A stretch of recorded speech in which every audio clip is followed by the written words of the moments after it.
Hi everyone, Indez here. Today I woke up at 5 a.m. in the morning to come and play the patch and experience everything in it, so I can come here and give you a quick summary of what can you expect, the things that were also unexpected from the patch notes. For example, the Horadim, that now you are able to finally reset your legacy of Horadim. We also have a deep dive into the new Vanguard mode, which, spoiler alert, it is kind of fun, but everything that is new is fun, at least for the first times you do. Then we also have the new tower system that, again, it was not on the patch notes, but after all, it is coming into the game. New codex journey, new events, pretty cool new story, and last but not the least, the new 5-star gem that we also gonna have a deep dive. It is worth it, it is not. So let's get into it. First, and probably the most important thing of this patch, it is the new update on the Horadim. If you're a new player and you don't know, it is this stats tree. You're gonna get some resources, garnet, sapphire, and beryl. You can use these to upgrade these gems that you're also gonna be able to collect around the world. There's a list where you can find like specific ones from world bosses. But most important is that in the past, after you selected one, you level up one, that was it. It was locked forever. You couldn't change, you couldn't reset. But now they added this massive, small, but huge impact feature that it is the reset all.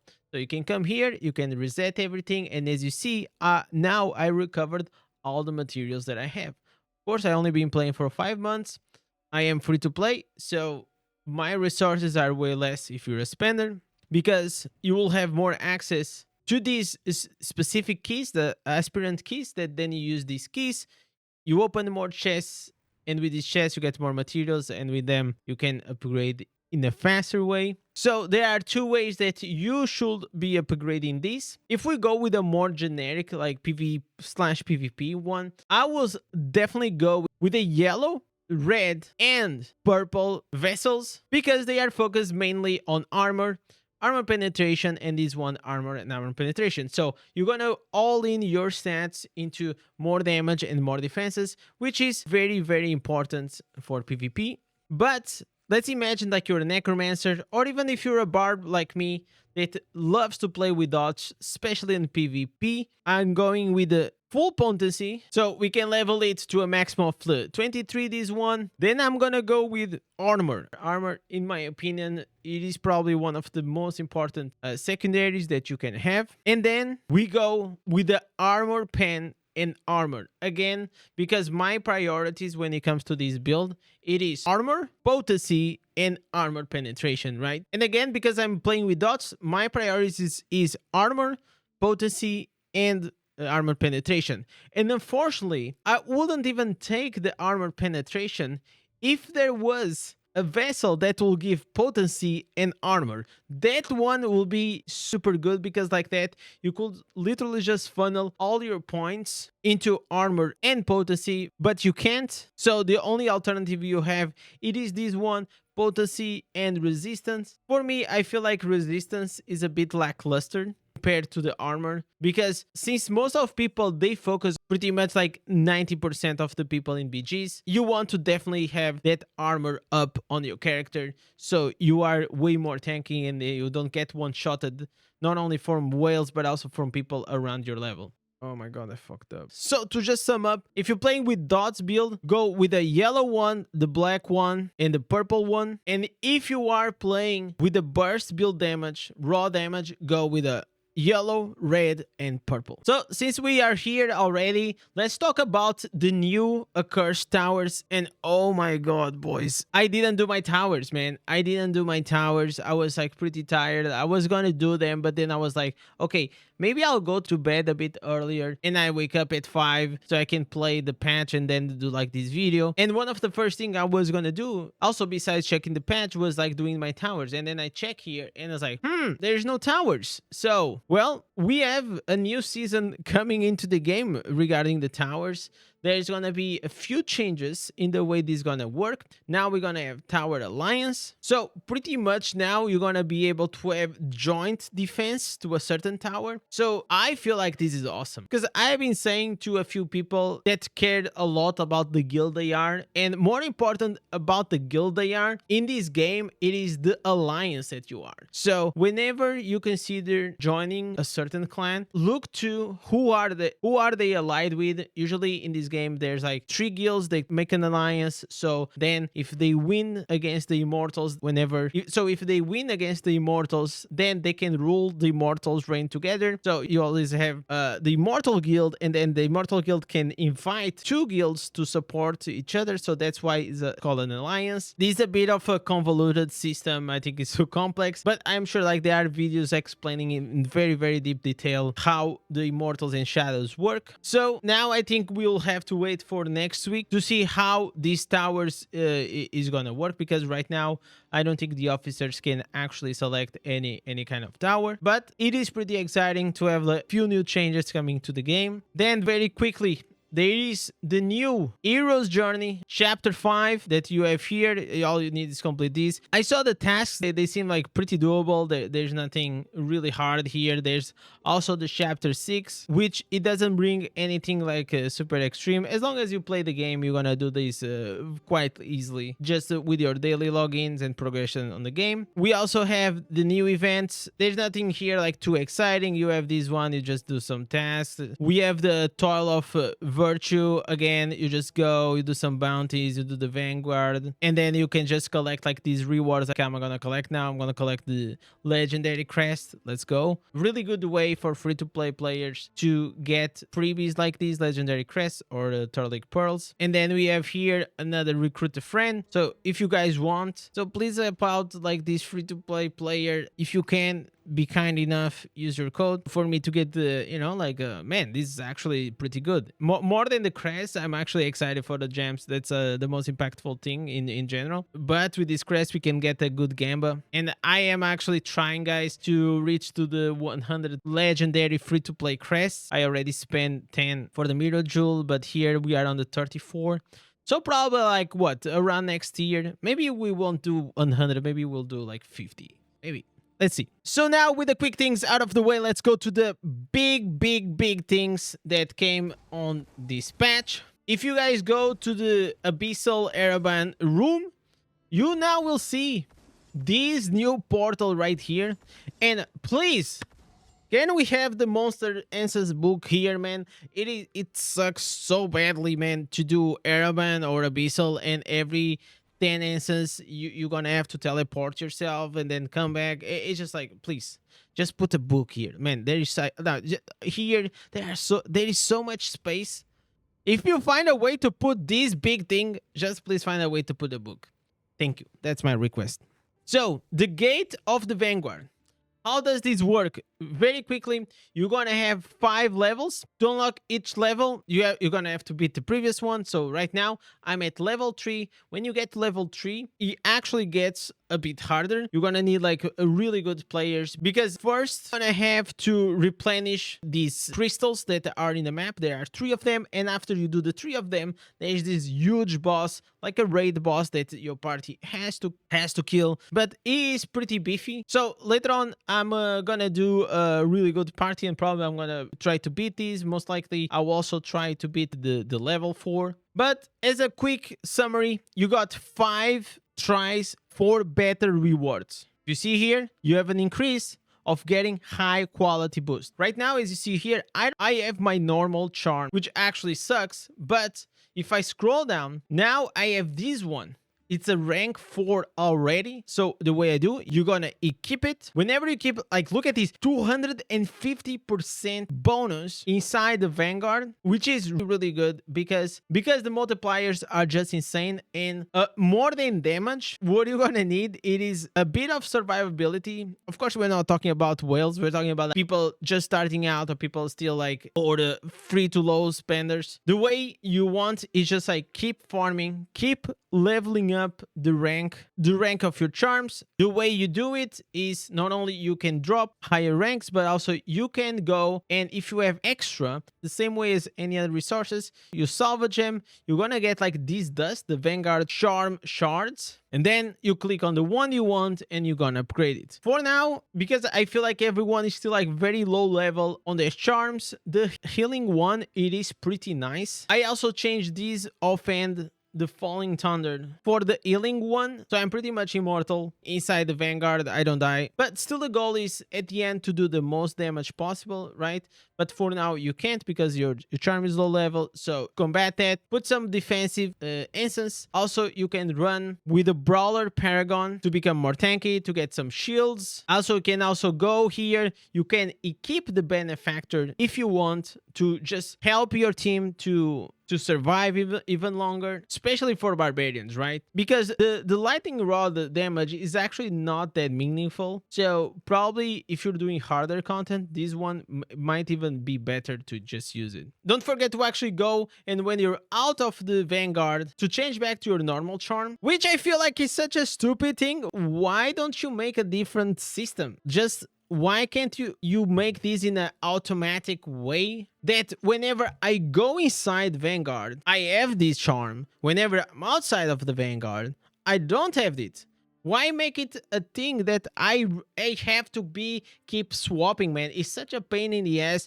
Please change this. It is really annoying. And the game just keeps adding these annoying things that are so easy to fix, because if something only works in Vanguard, make it only work in Vanguard. So overall, for now, it's been actually a good mode. So I might do a video that I'm already working out. I just now will have to do a few changes because of Vanguard. It's about what is the mid-max way to spend your time in the game to get the maximum rewards you can. So I'm talking about like the weekly things you have to do, the daily things you should do every day, so you can increase your combat rating, your secondaries, everything to the maximum. So if you're interested on that, please consider subscribing. So now let's talk about the 5-star gem, which if you're free-to-play player, you always have to consider your 5-star options. Right now, I think that just going for 1 or 2 5-star gems with like Bloodsoaked Jade for the movement speed and Rolling Consequence for the crit and the burning damage, they are still the best options. However,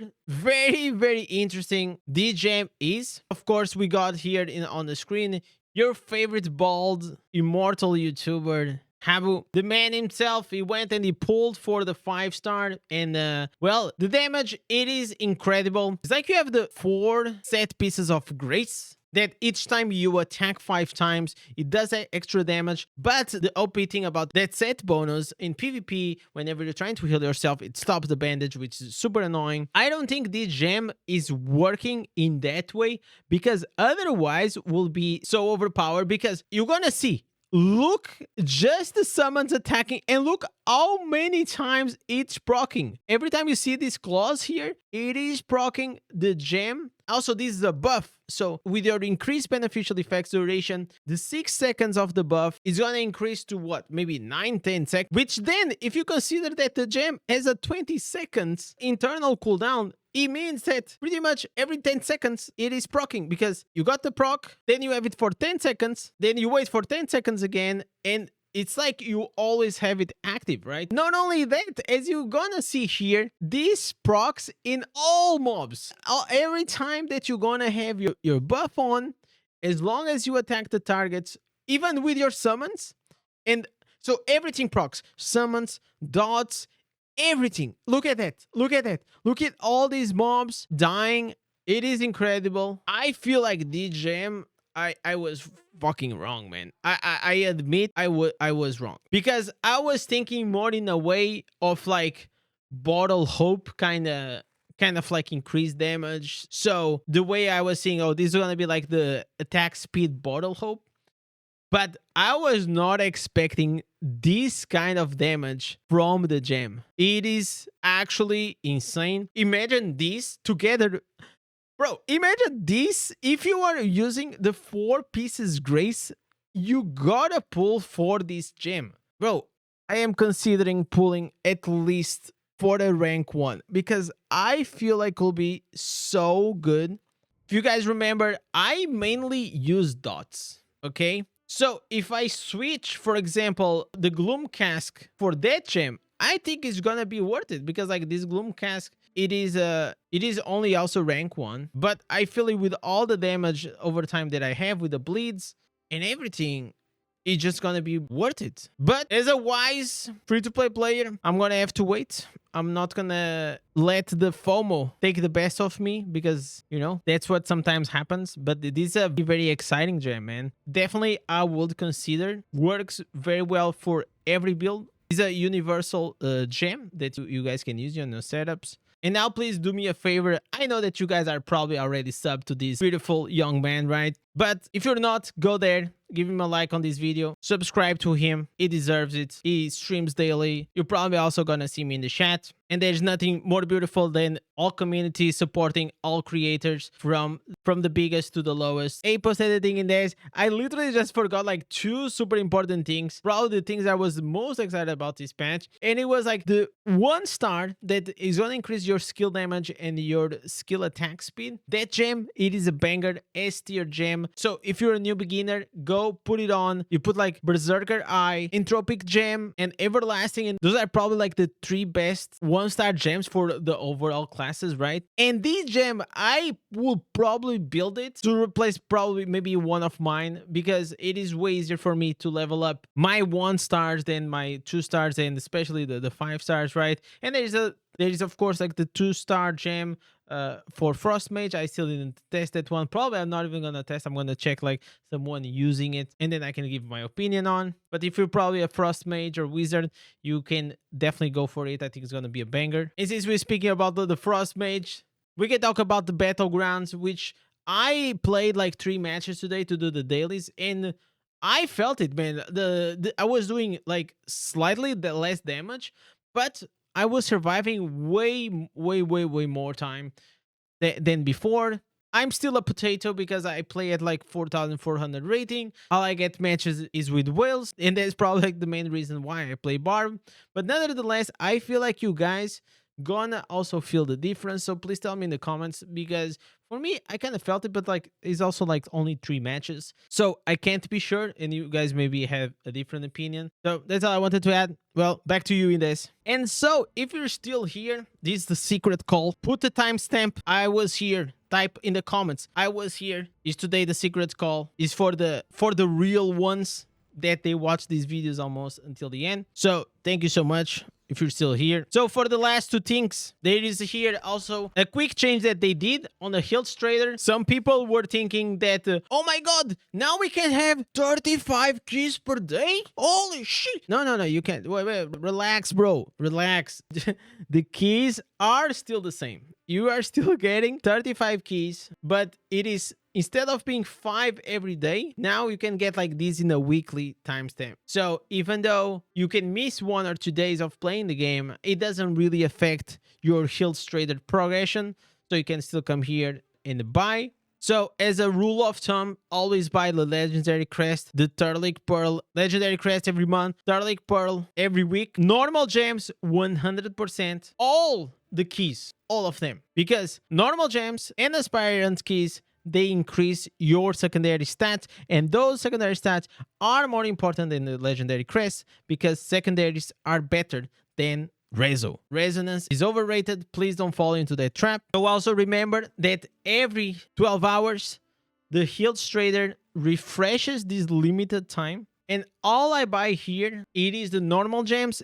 And if I have an excess of HILTs, which happens sometimes, I will also consider to buy the rare crest, but in general, I just wait for this to reset and I get the normal gem. The gem you want to focus, it is on the armor pen, in my opinion. So big thumbs up for this change. And now we're reaching to the end. I left this for the end because I want to talk about the main story, and I didn't want to spoil you guys, because that story, it is actually fucking cool. I actually enjoyed it. It's gonna be maximum 30 minutes kind of thing, a one-time thing, but it is nice. It has nice cinematics. It is nothing like extraordinary, but it is enjoyable.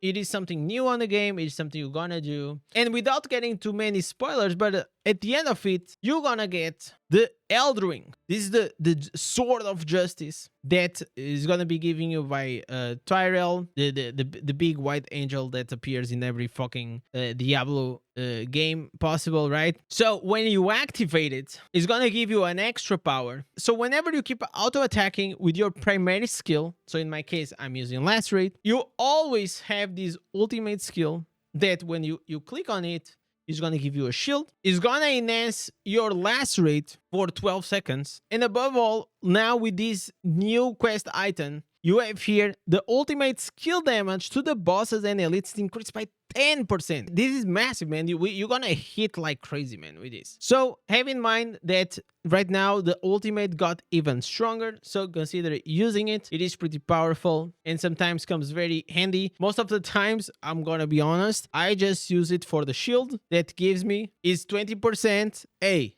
it saves me a lot of times in PvP, and that's my main use. So with this, I don't think I'm forgetting a lot of things. There are now like these changes here that now you can go, and when you melt them, you can actually see what is going to happen. So if I put this talon, it's going to increase the attributes, but also going to give you a rare skill. And whenever you end up the pact, you're going to get like these convergence stones. And if you use these convergence stones, you can have an extra rare skill. So for example, here, if I wanted to pump a bit my dragon, I will use these convergence stones. I will use a bunch of them to get a dragon with the 6 golden skills. I think there is also a way for you to increase the level of your pets all at once, which I can show as an example. I go here, I do empower, and if you see here now, I will just select this one, and imagine if you have more, a list of all of them will appear here. You can even select all, and as long as you have these resources, you're gonna be able to increase their level to the max just